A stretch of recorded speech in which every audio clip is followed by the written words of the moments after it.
ಕಾಲು ಹಿಂಗೆ ಇರಲೇಬಾರ್ದು, ಯಾವಾಗ ಹಿಂಗೆ ಇರಬೇಕು. ಫ್ರಂಟ್ ಲೈನರ್ ಹಿಂಗೆ ಎತ್ತಿರ್ಬೇಕು, ಹಿಂಗೆ ಯಾವಾಗ ಬ್ಯಾಕ್ನ ರೆಡಿ ಆಗಿರ್ಬೇಕು. ಅಲ್ಲಿ ಸರ್ವಿಸ್ ಆಗ್ತಾನಂತಂದರೆ ರೆಡಿ ಆಗಿರ್ಬೇಕು. ಹಿಂಗೆ ಅವನು ಅಲ್ಲಿ ಸರ್ವಿಸ್ ಮಾಡ್ತಾನಂತಂದರೆ ರನ್ನಿಂಗ್ ಬ್ಯಾಕ್ ಪ್ಲೇಯರ್ಗಳು ಕರೆಕ್ಟಾಗಿ ಶೂಟ್ ಮಾಡ್ತೀನಿ ಅಂತಂದರೆ ಇಲ್ಲಿ ನಿಲ್ಲಿಸ್ಬೇಕು, ಸೆಂಟ್ರಲ್ಲಿ ನಿಲ್ಲಿಸ್ಕೋ, ಬ್ಯಾಕಲ್ಲಿ ನಿಲ್ಲಿಸ್ಕೋಬೇಕು. ಇವ್ನು ರೆಡಿ ಇರಬೇಕು, ರನ್ನಿಂಗ್ ಮೂಮೆಂಟ್ ನಿನಗೆ ಗೊತ್ತಿದ್ದರೆ ಇರಬೇಕು. ಇಲ್ಲಾಂದ್ರೆ ಬ್ಯಾಕ್ ಪ್ಲೇಯರ್ ಇಲ್ಲಿ ನಿಲ್ಲಿಸ್ಕೊಂಡು ಅವ್ನು ಅಲ್ಲಿರಬೇಕು.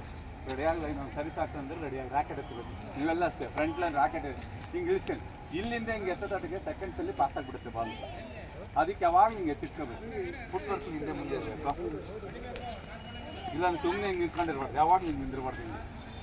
ಹಿಂಗೆ ನಿಂದ್ರದೇ ಅಲ್ಲ, ಬ್ಯಾಕ್ ಆಗಲಿ ಫ್ರಂಟ್ ಪ್ಲೇಯರ್ಗಳು ಹಿಂದೆ ಮುಂದೆ ಇರಬೇಕು. ಯಾಕಂದರೆ ಮೂಮೆಂಟ್ ಸಿಗ್ತದೆ ನಿಮಗೆ.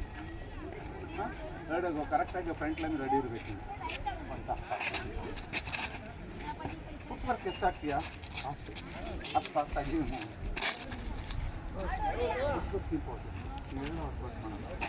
ಓಕೆ. ಇಲ್ಲಿ ನಾವು ಹೇಳ್ಕೊಡೋದು ಬರೀ ಟ್ರೈನಿಂಗ್, ನಿಮ್ಗೆ ಆಡ್ಸಲ್ಲ. ಆಡ್ಸೋದು ನೀವು ಆಟ ನೋಡ್ಬಿಟ್ಟು ಇಲ್ಲಿ ಏನು ಹೇಳ್ಕೊಡ್ತೀವಿ ಹಾಗೆ ಹಾಕಬೇಕು.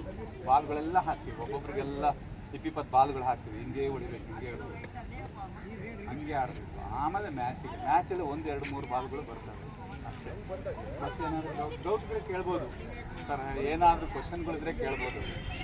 ಸುಮ್ಮನೆ ಹೇಳ್ಬಾರ್ದು ಸರ್ ಏನಂತಾರೆ, ನಾವು ಮುಜುಗರ ಪಡ್ಕೊಳಕ್ಕೆ ಹೋಗ್ಬಾರ್ದು. ಎನಿ ಡೌಟ್ಸ್, ಹೌದಾ? ಆಮೇಲೆ ಸರ್ವಿಸ್ ಮಾಡೋಕ್ಕಾದ್ರೆ ಕಾಲೆತ್ತಬಾರ್ದು, ಕಾಲು ಇರಲೇಬೇಕು.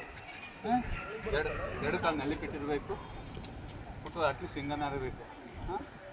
ಆಮೇಲೆ ಹಿಂಗೆ ತಗೊಂಡು ಹಿಂಗೆ ಮಾಡೋಂಗಿಲ್ಲ.